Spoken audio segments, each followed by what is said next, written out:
What is your name? My name is Rick Williams. I'm a seventh generation carver from Nitinat, BC. My 60th year carving, um, you say Ditidaht First Nation. I am a Nu-chah-Nulth Thunder Bird. That's my name in my language. What And what is your connection to the Duwamish people? well, from my grandfather's stories, there are Williamses in there that are related to my grandfather. I have to go over there to meet these people if I hear their parents or like your grandmas, I can show you how we're related, how big my family is in Seattle. I think right now there's 900 of us that are connected to me because I'm the eldest here. It sounds funny Did me saying that. did your grandfather? I think he had a special connection to the Yes, Duwamish. yes. My grandmother in those days in 1926 and 27 was the pastor for the tribes in Canada, and she shared that. They didn't speak English, but they shared their knowledge of. That's where the connection got strong. Some of the ladies that really loved my grandma got close, and the Duwamish people. And my grandfather taught carving maybe in 1930. One other carver came out, and it was also Williams. We lost track of him. I wasn't there. I just can share what we were taught. Who was in Duwamish at the time? That they sat with Chesley Williams, Frank Williams, Richard Williams, my father, my grandfather, Samuel Williams. Wilson Williams came from Canada to share thoughts in carving. He was a little more aggressive than my father because he was the oldest. I I think as being my grandfather's grandson, I had learned to adapt to teach calmly.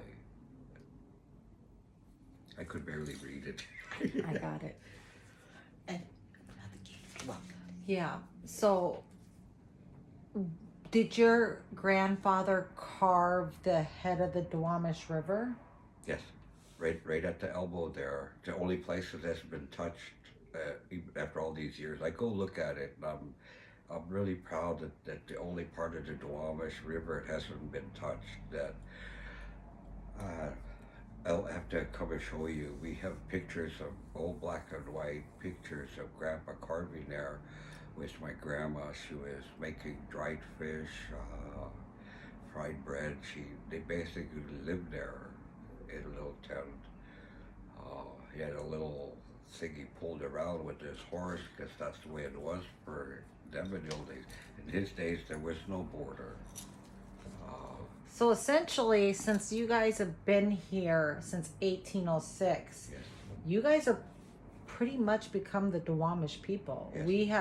You're walking- part of the same tribe. You're walking on my land. This is Turtle Island. Yeah. What's Turtle Island? Mother Earth. Yeah. When you greet, I've seen in Seattle a lot of different interpretations of how natives greet here. Um, Similar to ours in Canada, in our language though, not so much English like it is now. Like I said, it's really changed, especially these. Look, see, take this and look, right? What? When you get home, there's no hand carvers anymore. Yeah. All machines. It's cheating, right? what, yeah, What does resilience mean to you what does resilience mean to you as an Indigenous man? Resilience? Resilience. What does it mean to me, to myself? It's an honor to know the resilience in my family that after 100 plus years that what we're doing is a dying art that grew up with it. Grandpa's words, always be part of the element, rain or shine or cold.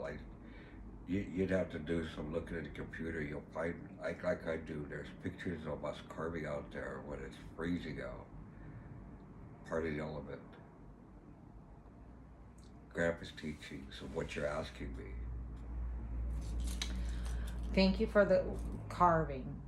We're going to honor this and hold this carving up. We're going to we wanted to have a stronger connection to the Duwamish tribe. We want to put this in our gala. I've been trying to sell to Duwamish for years. You have now. Oh, And we're honored to have. We're honored. Thank you. We asked in the old days, the museum in Seattle, galleries, Burke's Museum, didn't want anything to do with us until John. Now the local schools, colleges want to hire us to teach carving, and it sounded like it would be fun, but at 65 now. I could think of one other person in Seattle other than Eagleson that's doing what he can to carve. That's what's happened. This particular carving that you have, what is the story behind this carving? Because in 1969, this man from England sat with my father talking about the fisherman, the warrior, and that was the first time I heard Dad say it in English to this guy. He bought a lot of work for my father, and I listened to the story of the fisherman and why the mother raven and frog, and why the dragon, why the sitting frog or the mother bear and the frog and the watchman of the woods. It's basically I guess in English would mean it's a holy sacred walking cane if you break it down from my language, but to carve this, when I can I'll send it to your phone, because in those days it was not painted, it was dyed, and if you look at it, it's supposed to be green and I guess a beige, a little bit of red in it.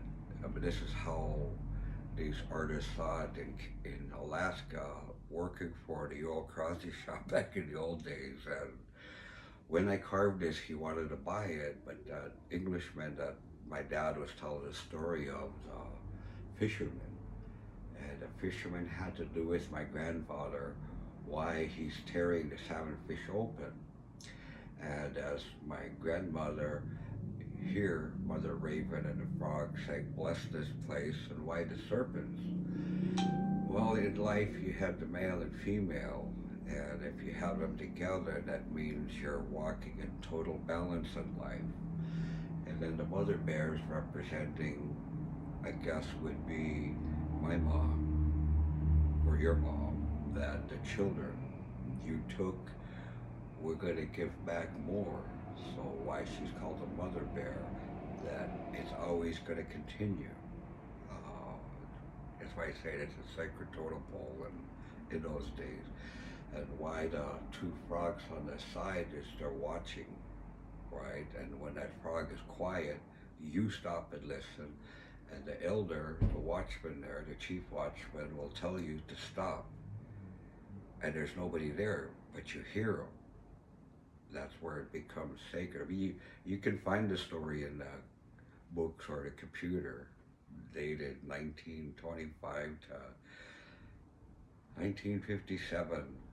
And then when Dad told the story, I had to go carve it, and I brought it to him. And where did you get that? I made it yesterday, because it inspired me of what it meant to have something carved in my family line as a holy totem, like Alaska has the Seattle totem. I don't know how you call it in their tribe, but it's the one at Piney Square.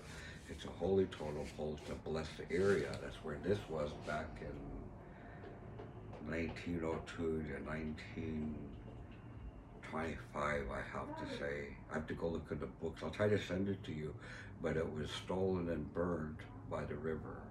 by the non-native because it was protecting the people. And the she serpent of life in the male. Okay, in 1951, 1955, when a tourist told my father it looks like a dragon. Since then, the system changed to the she dragon in the male. It isn't that.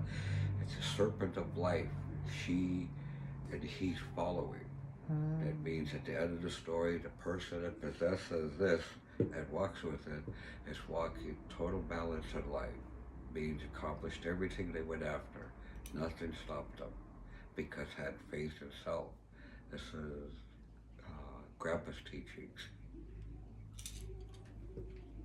And he that possesses this has accomplished everything in Yes. life. Yes. True warrior with the same person. I can't say I did that. Well, we want to thank you, Rick. It's been an honor. We, as the Duwamish, always extend our doors open to you. It's always your home. We definitely want to welcome you into the Longhouse more, Eagle Son as well, and all of your, children to be with us and to stand with the Duwamish.